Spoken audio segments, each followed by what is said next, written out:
Few thoughts about the debate. One is that CNN, we know from the Washington Post and other reports that CNN met with President Trump and President Biden, and that they all agreed that I should be excluded from the debating stage. There's an FEC rule that says that that kind of collusion is illegal, that the networks can stage a debate, but they have to have pre-established and neutral criteria to determine who gets on the stage.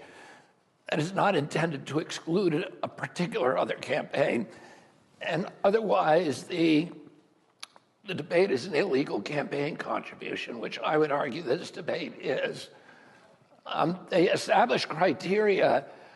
The two exclusionary criteria that they established was one, that all the candidates must, any candidate to get on the stage must be on enough ballots in enough states to get 270 electoral votes. And I'm the only one that comes close to qualifying for that, because I have enough signatures now to get about 340 electoral votes. And neither President Trump nor President Biden is on the ballot in any state. They have an expectation that their parties are going to nominate them, and then they will be on the ballot. But at this point, they are not. The other criteria they used was CNN picked 12 polling companies. It excluded the most important polling company, which is Harvard-Harris, which has got me about 18%. And it chose 12 polling companies and said that anybody to get on the stage needed to have a 15% minimum and at least 4 polls from among those companies. And we submitted to CNN 6 polls. They excluded the Harvard-Harris poll. They excluded one, and one of those polls, by the way, was a CNN poll that has me at 16% from last month.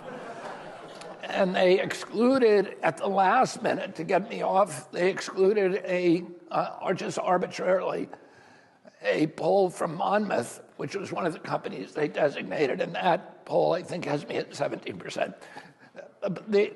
And I don't mean to sound like I'm griping, because I'm not, but this is something Americans should be concerned about, because they had to get rid of the Presidential Commission on Debates, which has been operating all the debates since 1988.